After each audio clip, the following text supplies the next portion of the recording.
the last time he went back-to-back games without throwing a pick were week 12 and 13 of 2018. So we'll see if he's able to do that back-to-back here. And we talked earlier, as I bring Jeff Darlington back into the conversation, about all the issues they were having in New Orleans with illness and injury and all the rest of that. But you were telling me a fascinating story about a conversation that Sean Payton, the head coach, had with Jameis that I think it could be very illuminating about where Jameis is right now. Yeah, Greeny, I think it just speaks to maybe the stage of Jameis's career. He was I was talking to Sean Payton about this bus ride that they took from the hotel to practice. They're practicing right now in Fort Worth, and on that bus ride, Jameis started asking Payton about how he game plans each week for different opponents and how those opponents can sometimes cause you to come up with different types of strategy. This all sounds pretty simple. We know that this happens all the time in football, but they started to get really in-depth about it. And what Payton really took away from it was that it feels like Winston is at this point in his career, the sophisticated point where he understands you can really beat teams with your brain on a much more macro level with in-game strategy than just trying to beat them with your arm play after play after play. And I think what it showed is that, like, this is a guy now who is going to try to just attack teams in a different way. And I feel like we saw that against the Packers. And it's one more reason why maybe we should believe that Payton and Jameis are a match made in heaven for each other at the perfect time in both of their careers. Yeah, I view it that way. And Lewis, I mean, we're having people getting up here and saying, and again, I don't want anyone to mistake what we're saying.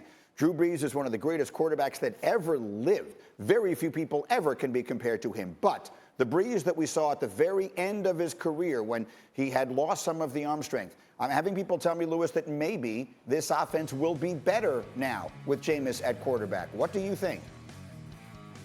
Yeah, what they're referring to is now it has the explosive component to it that it didn't have over the past 2 to 3 years, simply because that really wasn't Drew's game. It wasn't how really Drew thought. Although I'm talking about as far as how he wanted to attack, because maybe he felt as though physically he couldn't do those kind of things anymore with the kind of confidence that he could do the intermediate and short game.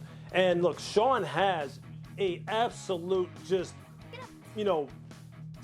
top shelf menu as far as deep shot type of plays in his playbook that he can pull up at any time. And he's pulling them all up now for Jameis because he knows that Jameis has just remarkable deep ball accuracy and has really, the confidence in order to go ahead and let him go when it's advantageous for him to let him go and pull the trigger. And the thing that Sean has done for him is that he has coached him and gotten him to the point where, as Jeff was just alluding to, that he feels as though he's playing the game at a much more cerebral level and not as much of an off-the-cuff type of level and risk-averse type of level that he played with at Tampa. And he told us when we talked to him in the preseason for production meetings, he wouldn't allow Jameis to play that way, that he wouldn't throw 30 interceptions in this offense. And you're seeing right now, Jeff's absolutely right. They were perfect for each other at this point in time, and they're both going to have career seasons. So, Bart, I'm thinking back to last year when the Saints outplayed the Tampa Bay Buccaneers three times and beat them twice,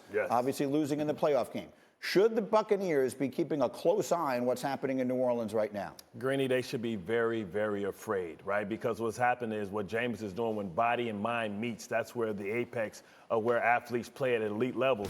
And a lot of people want to criticize Jameis Winston. He was at an organization that was unstable. When he goes to the Saints organization, he's at a stable organization with people that understand how to win championships and understand how to win games. Remember what Drew Brees was before Sean Payton got him. Drew Brees was a good quarterback, but he's a quarterback who had lost his job and a franchise that had given up hope on him and drafted Phillip Rivers. So why don't we expect the results to be just as good or if not better with Jameis Winston, who always have been rated and considered a better quarterback than Drew Brees when you think about what his pedigree is, a Heisman winner, first overall pick. And he gives Sean Payton something he's never had, access to the entire field. Like you can't tell a guy like Jameis no risky, no bisky, right? Because he's going to believe in his arm strength and his arm talent. But if you tell him how to play the game, how to think the game, he's a guy that because you've given him confidence, you've given him a second lease of life, you know what I'm saying? He's going to play at a high level. And he showed a lot of maturity to me when he decided to take a gap year and decided to sit back and take a step back. That took a lot of humility. Yep, you could call it a gap year or you could call it getting a PhD in playing quarterback, playing behind Drew Brees and playing for Sean Payton.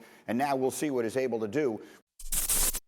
Thank you for watching ESPN on YouTube. For live streaming sports and premium content, subscribe to ESPN+.